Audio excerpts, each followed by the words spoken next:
in my soul. The gates are open, so release the bulls. Don't hold me back no more, unleash the beast inside. I'm ready to light the fire inside.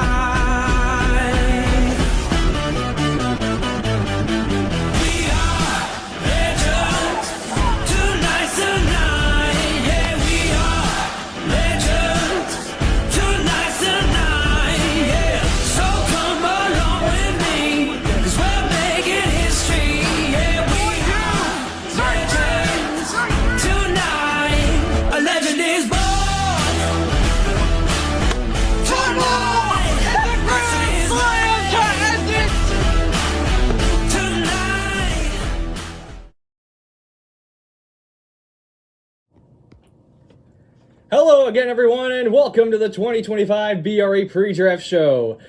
I'm your host, Joey Ramey. Beside me is Ethan Watson, and a new face, Aiden Krakow, to the BRE draft team this year. We are very excited. Let's look at our agenda for tonight's show. Who's going to go number one? We don't know, because it's this guy to the left. I haven't who's had gonna the pick? first pick. So. And we have Krakow's keys to the draft, our FanDuel odds for the awards this year, and our 2025 season preview. We'll be right back with more of the BRE Pre-Draft Show. Thank you for joining us tonight. It's going to be a good night.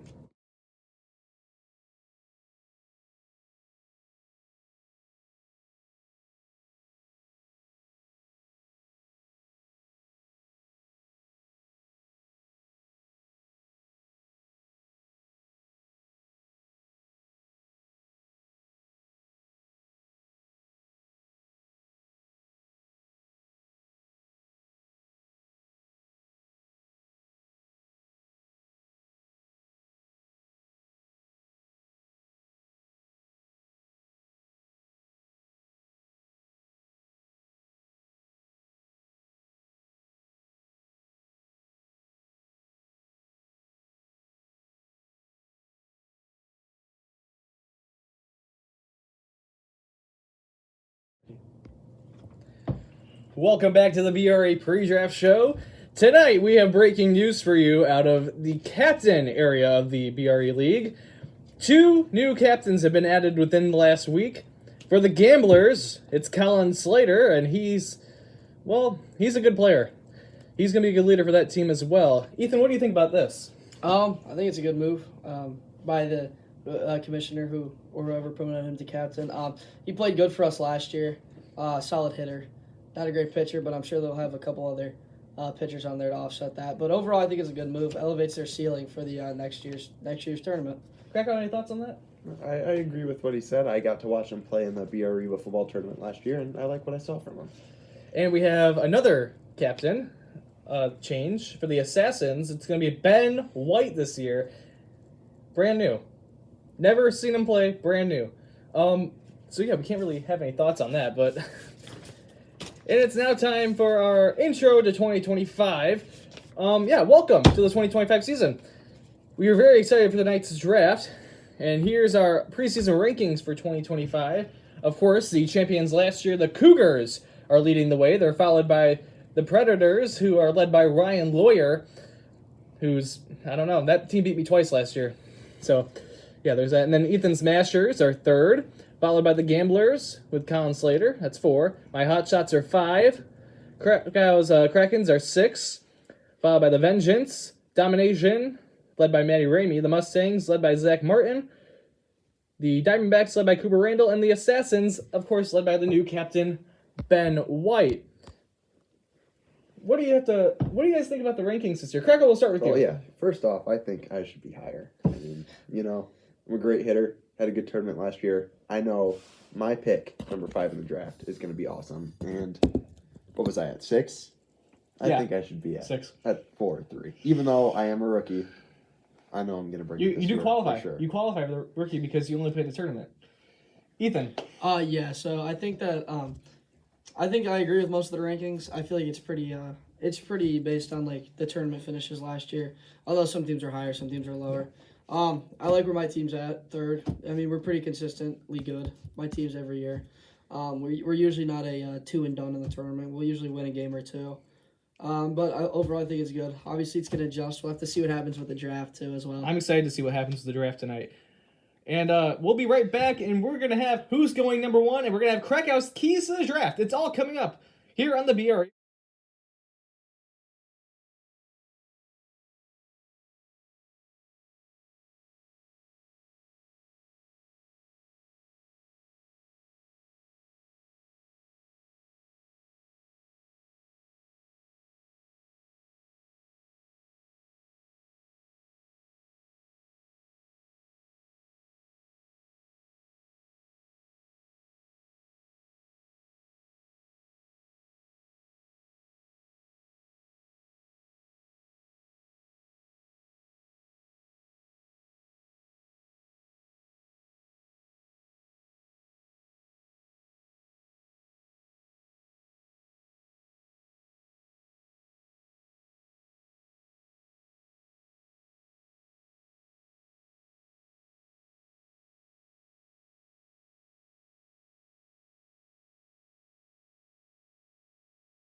Welcome back to the BRE Pre-Draft Show as we give you a preview of the 2025 season. This year we have very important dates. Of course, tonight is the draft. Opening day will be April 26th. Ethan, you sadly cannot join due to college. Yeah, I'm going to take finals. Yeah. And then BRE 2025, our official YouTube announcement, it's going to be August 10th at noon. It's going to be a big noon. Right, Ethan? You're used to big noons, going to Michigan and all. Oh, yeah. Big noon kickoff, big noon tournament. Let's go. Okay, we're going to go into our who's going number one. Get out of here. I can't comment on this, guys. Krakow, who do you think is going to go number one tonight? You know, I'm not really sure. Not a lot of knowledge first year here, so I don't know if I really have a guess. I do have a guess. My guess, it's going to be Clayton Ramey. The smiles on your face says, I don't know. But like, I just like to build up the suspense.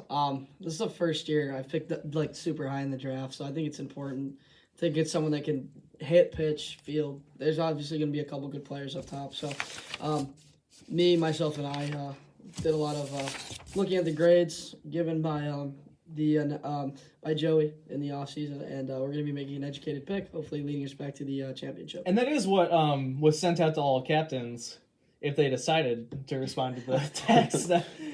There was a full grade out of 5, a 3.5, 4, whatever you got. And that's mostly how most captains pick their players. We're going to get into the draft rules tonight, which will lead us into our next segment. It's best two teams from last year getting the last two picks, which of course is the Gamblers and the Cougars, right? Yeah. It's a random lottery. It was picked by a wheel about 3 weeks ago. It's a snake draft. Ethan's getting first pick in the first round, so he's going to get the last pick of the draft tonight. Captains pick from the list of players given.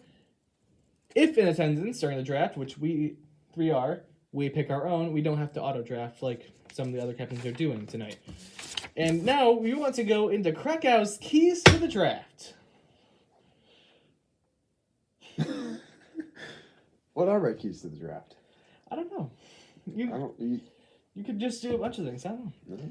Your keys. I would say that the snake draft plays a pretty big part in this draft. Obviously, first pick and then last pick, you're not really going to have a pick last. It's just whoever's there. And I like it because obviously it evens out the teams. So who knows? Maybe you'd rather have a pick later to get 2 balanced players or a guy up top to get a high-end talent. And then obviously you're going to have to work with what you got near the end. So interested to see at the end of the year how the standings kind of play out, where they picked, where they were draft positions at the beginning. And so you're saying you think it'd be okay, you think it'd be better to have a later pick because then you could have 2 closer picks together. I wouldn't hate a later pick. I wouldn't say 11, but maybe around that like 7-8 range would be the sweet spot. Is it a bad idea, you think, to draft or to trade up this year for picks next year? I don't hate That was talked idea. about before the show even started. I don't hate that idea at all. You know, you might sacrifice a year, but the next year, your team's going to be loaded, and you're going to hope you can make the best of that situation, which is going to be a pretty dang good one. I agree. Ethan, is there anything that you have to add? I think that if you're picking later in the draft, I think that it's key to hit on both your picks because, I mean, chances are you're not going to have as big as high-end talent as the top 5 picks. So I think it's important to get people that you're going to mesh with and you're going to play good with. As for the people in the top 5, I mean, the way I looked at it going in, just giving you a little bit of my thought process as a tournament experience, but also just like if they can play do multiple things, pitch, hit, and field. So that's just what I looked at, but I think that's important for the top 5. And that's really what it's about. It's about what can you do on the field, and it's mostly with the leadership of the captains. I feel like there's no question about it. They're going to be picking players who they think can do the best job, obviously, because that's what the draft's all about. Yeah, But exactly. I think that it helps that the captains have been in this. Most of them have been in this for 2, 3, 4 years, 7 years. Some of us, but I think it helps when you have experience and like you know some of these people that keep coming back year after year. I think it makes your pick easier. it's just crazy. This is the 7th year. Yeah. This is the 7th year of the tournament, 3rd year of the draft, 5th year of the league. And, I mean, I don't know. It's gone by so fast, it feels like. You're already a freshman in college. Yeah, it's actually. You're going to college next Yes. year. I'm going to be a senior next year. And we're still going to try to have the league next year. We don't care. So, anyway, next when we come back, we'll have the FanDuel Best Bet for Tournament Award.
We welcome you back to the BRE Pre-Draft Show.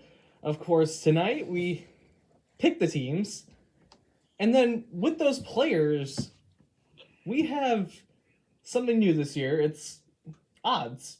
And these are all done by Aiden Kracko over here. And so we want to get to our BRE Award spread with the FanDuel Sportsbook. Of course, for MVP, who doesn't love a captain, right, to be MVP? So we have 5 captains up here. Colin Slater is right now tied with Justin Sierra and Noah Watson for the best chance to win MVP this year. That's based off the grades, not performance. So, and then we have the Cy Young. Of course, Justin last year, one of the better pitchers in the whole tournament. I think pitched over 600 pitches in the combined Very 7 impressive. games. That's very impressive. How does someone do that? Yeah, we played against him. He was pretty good. I'm not gonna lie. We got to him in the 3rd inning, but that was about it. And then we have next, we'll go to our Silver Slugger Award, and of course that's led by newcomer Cooper Purdy. Krakow, what do you have to say about this one? Well, Cooper, obviously, well, maybe not obviously, but plays on my travel ball team with me and Joey, and he can hit the ball, he can run. I can see why he's the favorite because he is strong, he is fast. I mean, there really isn't anything he can't do, and I expect him to definitely have the best chance to win the award, if not win the award. I definitely see why he is the favorite. Yeah. And now this is what everyone who comes to the league wants. Every single newcomer wants this award. I don't even know why. It's you get nothing for it. You get bragging rights. You get bragging rights. It's the Rookie of the Year award. And these are people who only played tournament and are new this year. So that's why Krakow, Sierra, Stewart, and Purdy, EC, and Donovan Hill, that's why they all qualify for this, because they only played tournament or they are new this year. Colin EC, he was brilliant with the bat last year for my team. Seriously, a last-minute call, a panic call, that biggest blessing ever. But with these odds, who would you change for any of them, Ethan? At least for my odds, I think that the Rookie of the Year odds are pretty spot on. I think this year kid's probably going to take it. He was MVP level performance last tournament. But I think most of the odds are good. I feel like if you're a betting man, I dabble. I feel like Sierra Rookie of the Year would be my lock. Based on the information I've seen in the tournament, the games played. But yeah. And really, it's just about what we saw last year. It's not really like what everyone else thinks, but everyone has a different opinion on it. This is just based off what we saw last year and what we're expecting this year. So, with that, we want to go more into what you're going to see tonight, which is a draft, obviously. So, when people are making those picks, you're either going to see this 2-minute timer right here for little breaks, or you're going to see the 30 or the 1 minute that's in the bottom right corner right now. I think it's just more efficient to have a timer for the draft. I agree. It gives the people something. Oh, there's only 1 minute left. I think it's a good thing. I think it's a good thing to space out. All the major sports leagues do it. I think it's a good thing, even though the captains, most of them send their picks beforehand. So obviously, there's not a super varying level of difficulty when making picks. But I think it's a good thing just to have a timer and have a set, amount of how long the pick's gonna last. And really, it makes everything go faster and makes everything more efficient, as I said before. So with that, now we want to go into the 2025 league expectations for BRE. And we're going to show you a very special graphic here. It's what 2025 opening day is going to look like. This is already decided, no matter who the teams end up being tonight. It's going to be the Mustangs and Hot Shots at 4 p.m. And the Predators and the Krakens. Mark my words, this is going to be a rivalry for this year, at least. Because it's Ryan Lawyer and Aiden Krakow on my right here. Aiden, do you want to explain why this is going to be more of a rivalry? For sure. So, Ryan, also on my travel team. A lot of kids on my travel ball team in this league. But this kid, boy, he is a goofball at practice. And sometimes he makes me a little angry. He can just... He'll jump in line and take your swings at the machine, and this guy's got it coming. So when I play him, there will be some bad blood between us for sure. And lots of trash talk, right? Oh yeah, for sure. I am a trash talker, so I will not hold back when I play his team or him, for that matter. And last year, you guys took him a long way last year in the tournament. Yes. We didn't stream the tournament at all, but you can believe us, a 13-12, right? 14-13, I believe. 14-13. That was one of the games in the outfield field at the tournament. I think it was... you guys lost. Yes. The Krakens lost on a bases-loaded walk, and you had the lead, Krakow. You had the lead! Yeah, we did. That one, it stings to this day. I cannot believe that we lost that game. We scored so many runs, and I think we scored like 7 in the first inning. I really thought we were going to have it. And our pitchers just couldn't throw strikes all game, and an unfortunate way to end it. Next to the championship, arguably one of the best games in the tournament. All right. Well, we are so happy you decided to join us for tonight's draft festivities. Make sure you stay with us for the 6 o'clock hour because we're going to have the 2025 BRE Wiffle Ball Draft. Once again, if you missed the start, we're going to give you BRE dates again. The BRE date is August 10th at noon. Tonight, of course, is the BRE Draft. And yeah, so thank you for joining us tonight. We'll see you in about 5 minutes.